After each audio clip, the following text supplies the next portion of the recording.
Here at West Fargo Public Schools, we pride ourselves on educating all learners for tomorrow's world. In order to best support this important work, we have implemented CHAMPS behavioral expectations throughout the district. In this short module, we will dig a little bit deeper into CHAMPS to get you started. CHAMPS is a vital part of West Fargo Public Schools. We know that effective teachers spend more time promoting responsible behavior than responding to irresponsible behavior. CHAMPS can help with this because we also know you get the behavior you pay the most attention to. During this module, we will work on the following objectives and outcomes. We will work to build your knowledge base of teachers to manage student behavior and increase student motivation so teachers can focus their time and energy on instruction in the classroom and overall student success.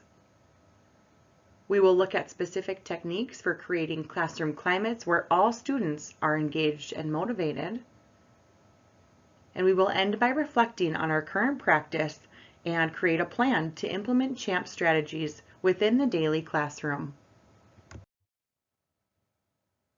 Each educator in West Fargo Public Schools is supplied with the CHAMPS Proactive and Positive Approach to Classroom Management text.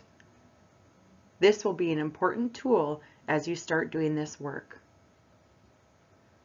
Let's dive in and find out more about CHAMPS overall.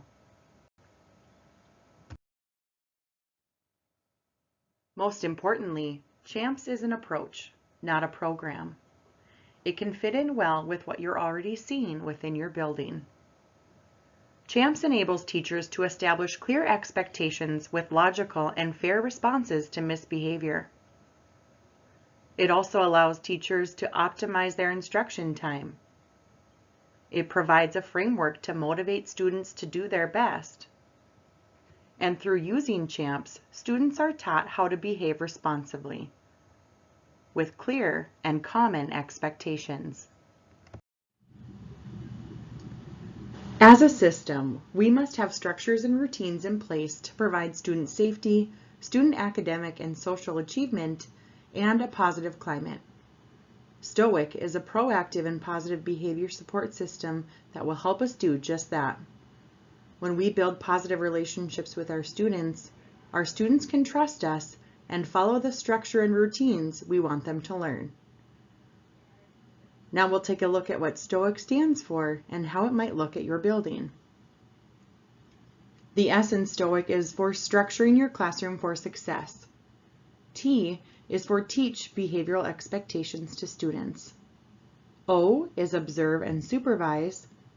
I is interact positively with students. And the C in STOIC is correct fluently.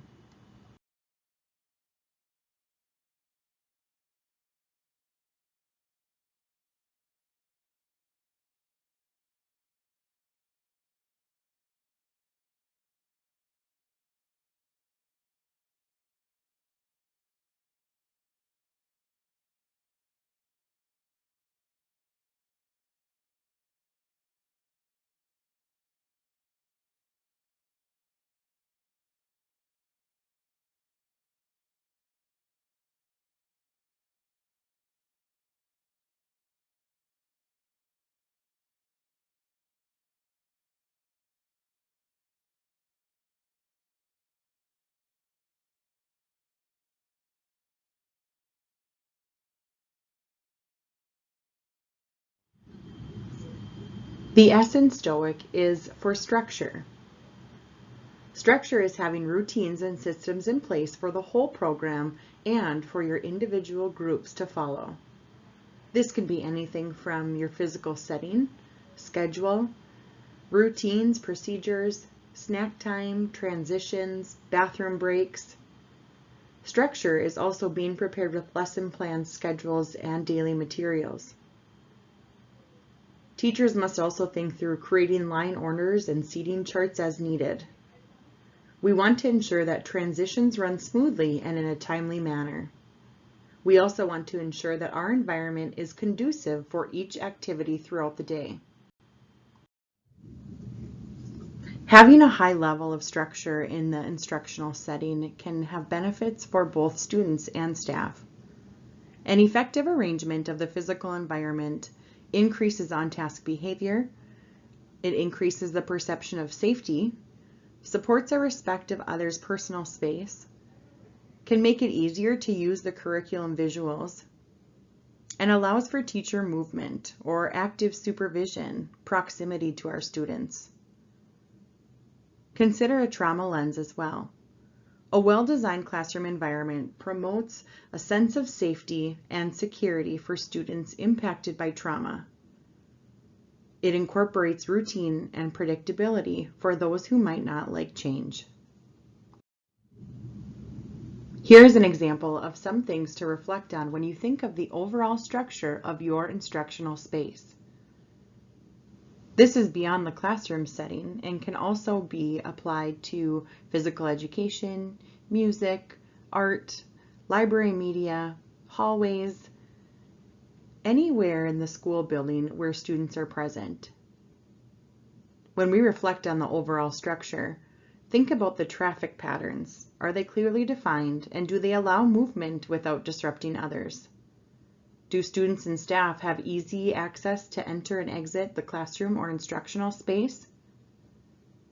Are materials within the instructional space clearly labeled, easily accessible, and organized for easy and quick use? And take a look around at the walls of your instructional space. Do you have current and relevant materials from behavior and academic content, lessons, or activities displayed? Here are a few examples of different levels of structure within an instructional space. Low structure, medium structure, and high structure, to give some perspective. When determining the level of structure needed for your instructional space, it's important to also take into consideration the number of risk factors in the classroom. The higher the number of risk factors, the stronger the structure needs to be.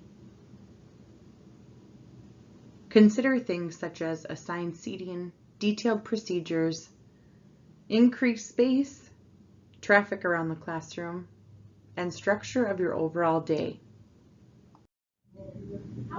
The T in CHAMPS stands for Teaching Behavioral Expectations to Students. We want to ensure that we teach students how to behave responsibly and respectfully in every classroom situation. Expectations could vary depending on the time or task. For instance, whole group expectations can look vastly different from small group or independent seat time work. You might want to create either grade level or whole group expectations, and also establish how you are going to get student attention. We want to give students desired behaviors, such as, please sit down, or remember, we use walking feet. Having clear and concise expectations can help with student behavior overall. Here are some quick examples for reflection when thinking about teaching behavioral expectations to all learners.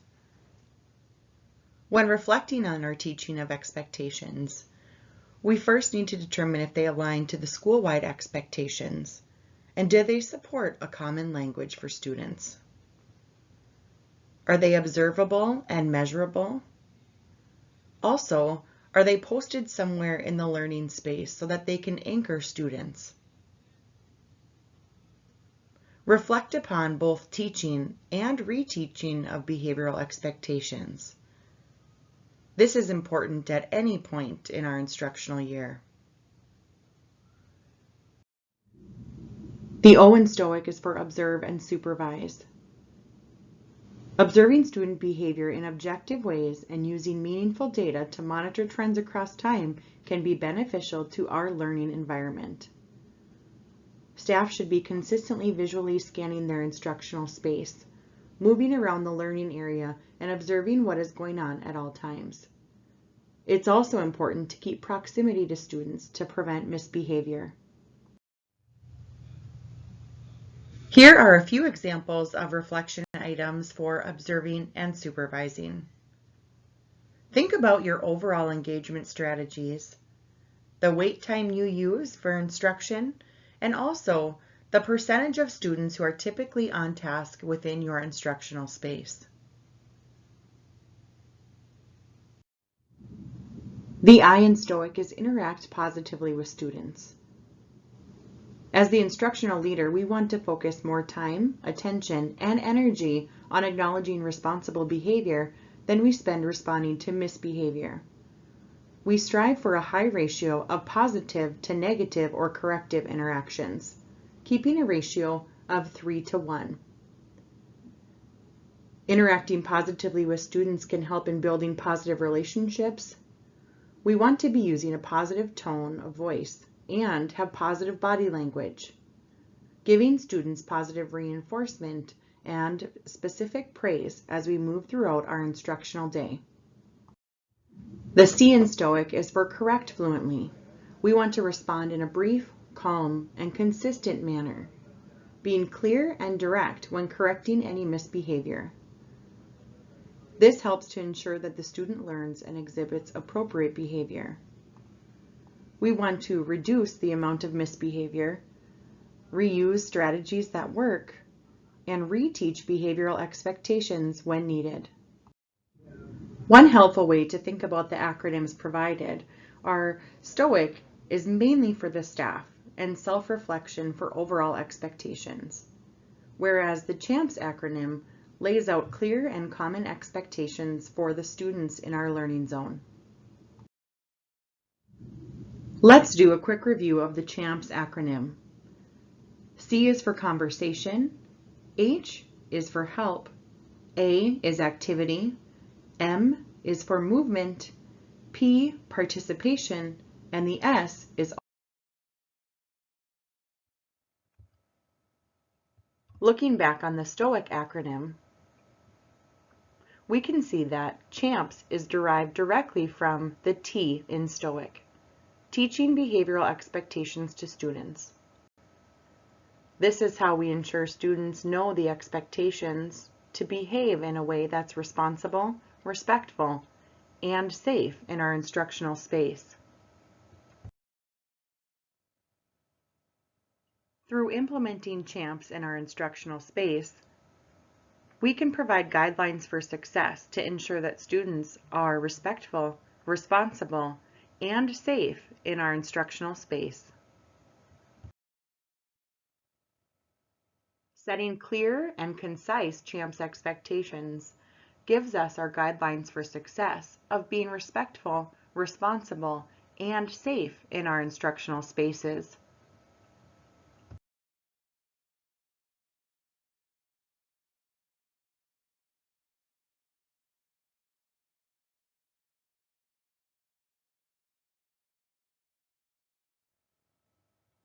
The C in CHAMPS outlines the overall conversation expectations of CHAMPS. Here is an example of the voice level poster used at West Fargo Public Schools. Level 0 is no talking or voices off. Level 1 is a whisper voice. Level 2 is our quiet voice or partner talk. Level 3 is our presentation voice, and Level 4 is our outside voice. Research shows that if fewer than 80% of students in our instructional space are successful with following expectations, we should turn our focus to STOIC. In revisiting the STOIC acronym, we know that CHAMPS comes directly from teaching behavioral expectations to students. Now we'll shift our focus just a bit and focus on the interactions. Interacting positively with students can greatly affect the outcomes of our approach to classroom and behavior management.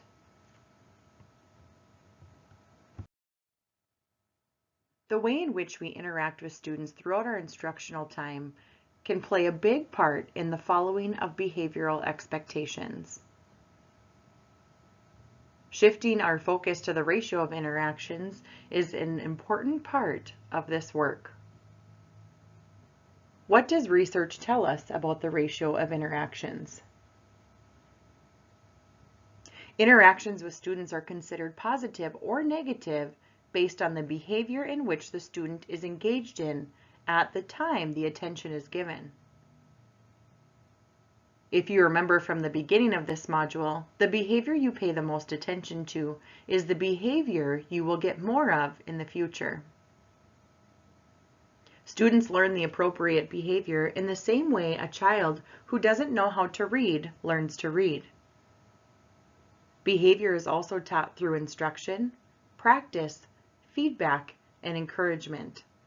This is where the ratio of interactions comes into play. 3-to-1 ratio is basically, am I paying more attention to positive behavior or am I paying more attention to negative behavior? The negatives are anytime I am having to pay attention to misbehavior that I consider to be negative misbehavior. I'm trying to use my interaction to shape you back to either following my rules or meeting my procedures or whatever they happen to be.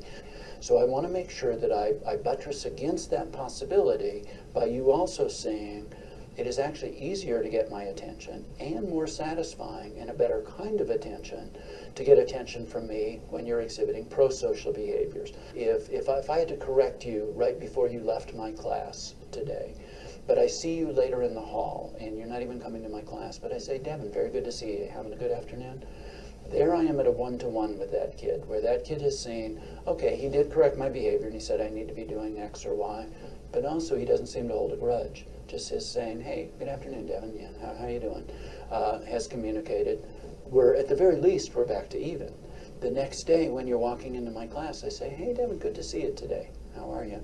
That's 2, because it's 2 times that I've interacted with you when you were not engaged in misbehavior.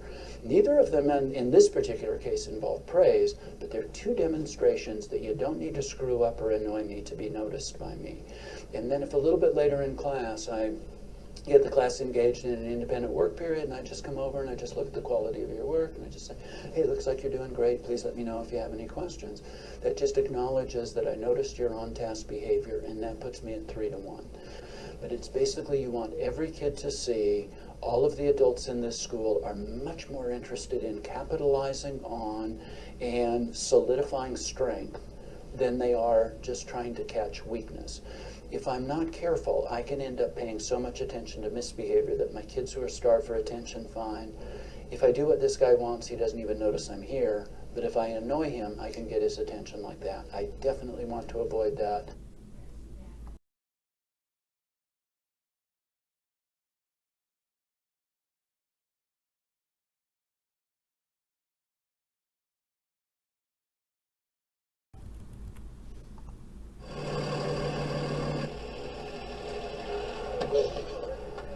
Hey, Mr. Q! Did you see that? Why would somebody do that? Please go into the classroom, no talking, quietly. Hey, Miss Merida, how you doing? We need you inside. How do you think that makes us feel? I forgot my number. What's your name? Jordan? What's your last name? Carter? Go ahead. School is hard enough. Come on in, sit down quietly at your desks, and begin writing. This kind of stuff just makes it harder. I said quietly, please. Who's talking? Is it you, Sophie? Don't let it be you. Don't believe me? Sophie. Please just watch. I'm not up here for me, I'm up here for you. Pay attention. Okay? Now somebody answer me. Somebody needs to answer me really fast. Every time we're ignored or yelled at or silenced, a teacher takes away what's possible. No horseplay, no running, and especially no talking. Moment by moment. Mr. Garrity, your student's behavior yesterday in the lunchroom, it was terrible. Next time, silent lunch. Did you hear that? Stay in line and catch a bubble. I'm not playing. If this is education, we're in trouble. Bye, Miss McGarrity. Frederick Douglass said, once you learn to read, you'll be forever free. The way it is now, 2 of the 3 of us will never be able to really read. It doesn't have to be this way. Hey, Jordan. How you doing? Good. Everyone we meet throughout our day can make a difference. I've been waiting for you to arrive. All the difference. Good, how are you? Great. Hi, Jordan. Bye, Jason. Good morning, Jordan. How are you? I'm doing well. Thanks for asking. How are you? Good. Go ahead and put your number in. Talk with us, not at us. That's okay. I'll look it up for you. Go ahead, sweetheart. Okay. All right. Have a Teach us what we need to know. That's how we get smarter. Well, good morning, Sophie, Janicia, and Jordan. And when you talk with us and teach us, give us bigger and bigger words. Now what I'd like you to do, children, is turn around and converse with your neighbor and discuss where the mother might have gone. Words that we can use to read and understand. She is prey for eagles, so she hunts at night. And that will take us places we could never reach without you. Remember, we're entering the learning zone. Now, how can we show our respect to the children and teachers who are working? We can walk quietly. Yes. Okay, kids, so what I'd like you to do is continue writing your narrative, documenting your emotions. If you were the baby owl and your mother abandoned you in the nest. What can you do? Learn all that you can so that you can challenge us to be our best. You would have stayed and assisted them in whatever they needed. Share yourself with us and show us how to share ourselves with others. Give us courage. Give us compassion. Help us find our own voices so we can become who we are meant to be. Why would you want a sign,